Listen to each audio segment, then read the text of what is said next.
To celebrate the recent release of Elden Ring, we're going to review another Soulsborne game. This is Last Evil. What's your name, sir? My name is Deez. Deez what, sir? Deez nuts!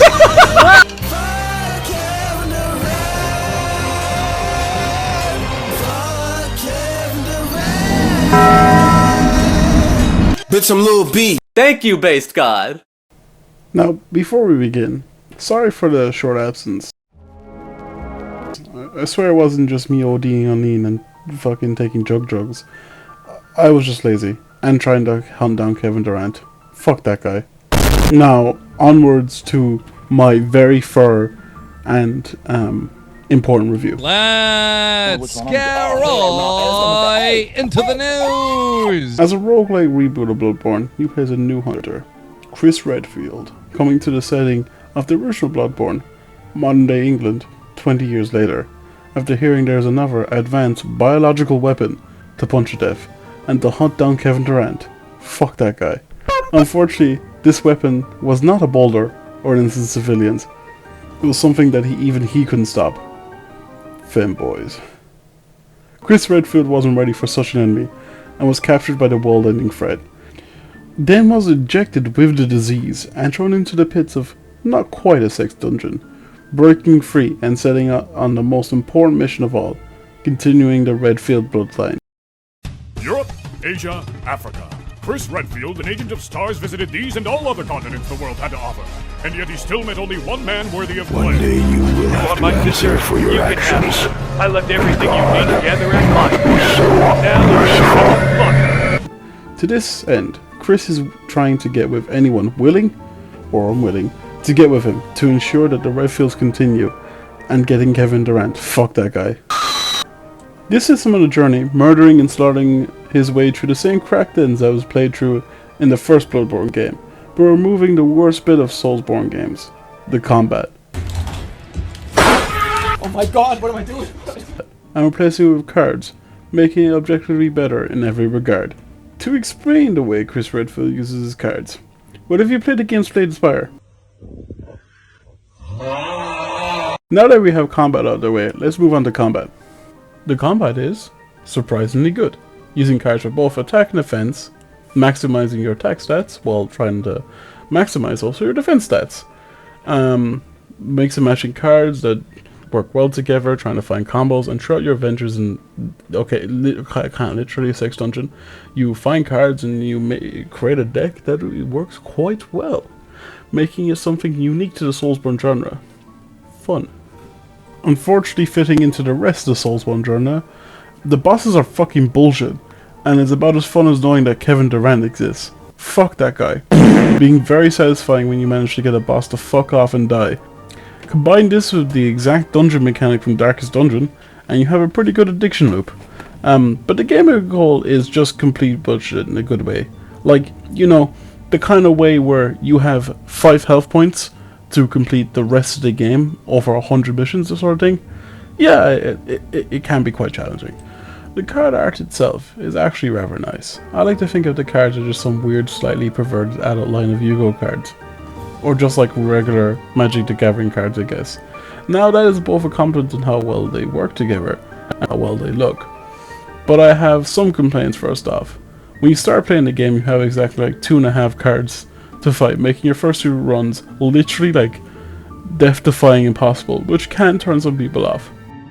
And I'm gonna beat the shit out of this fucker right here. It's always better to go second because you can't attack on your first turn. Alright, fucking, that's great. What? Are you fucking kidding me? Afterwards though, you pick up some cards, you get some upgrades, and there's a nice progression tree for a roguelite. And it isn't as painful as living in a world with Kevin Durant. Fuck that guy. Another thing is that environments and characters can look from like okay to just what the fuck is that? What sort of unholy, abhorrent being that made it with a fucking dinner plate look like that? What the fuck? The environments do reflect the average low-income household in London, But the rest is very like, just like one person did this all in Blender after getting fucking stoned on skooma and lean, and was just like, yeah, this looks like a woman, I guess, and then went on with his day. While we're on the subject of music, transmission was smooth. The music was, well, I just kind of forgot it existed. It was just like wallpaper. Let me give you an example. It's been playing this in the entire review.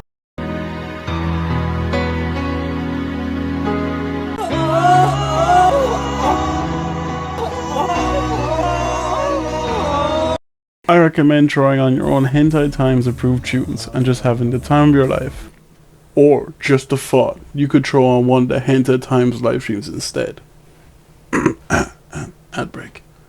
Hi, I'm not quite a shouty man. Have you found life too interesting? Have you been in too many relationships? Well, I have the thing for you. Brand new Hentai Times live stream. Well, not brand new, but nobody watches this shit anyways.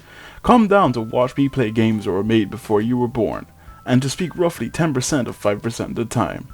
When will I be streaming? Well, thank you for asking, random voice in my head. Every Wednesday at 9 PM GMT.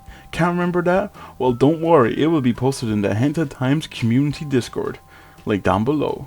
So don't forget to get your brand new Hentai Times live stream right here on YouTube. Long live Satan. Now, dear viewer, you're probably thinking, how is the hentai in this hentai game? But to be absolutely honest, I have no idea how good the hentai scenes. This ain't me saying I'm above that. I mean, I run a channel called the Hentai Times. I have fucking no dignity to save. But literally, I just skipped the sex scenes because my Ritalin meth-filled brain couldn't wait that long. That's literally it. So, please be my guest if you want to explore it, and just tell me how it is. Actually, don't do that. I'm completely terrified of you guys. Cheeky little update here. While making this video, I got bored, so I decided to view the content. Is what I'm gonna say. It's fucking trash. It's like getting Barbie dolls and smashing them. The fucking sound effects are horrifying. I have PTSD from that shit. I hope you guys appreciate the video. So, that was Last Evil, a game that was pretty good, I guess. Thank you for watching my in-depth review of this game for IGN, GameSpot, Kotaku, Rock Paper Shotgun, PBS, Game Informer, The Washington Post, Irish Cancer Society, 123movies.com, Jones Barbecue and Foot Massage, The New York Times, Amber Heard's PR team, Amazon's Employee Weekly. I've been JJ with the Irish Tourism Board, signing off. Looks like he's sweating. He also looks like he put fake tan, but he's also sunburned at the same time. What's wrong with him? Why am I dying so much over Channing Tatum? He just doesn't look right. Bro, even his name sounds like it's fake, bro. It looks like Dolly correction. Like, creation. If you just put an American movie star balding, you get But why is his face? Why is like everything on his face so small in comparison to the size of his head? That's like the wiki.org picture of him as well. Like, it's not Photoshop. That's Channing Tatum. His face is so symmetrical. Why is he just staring at the camera?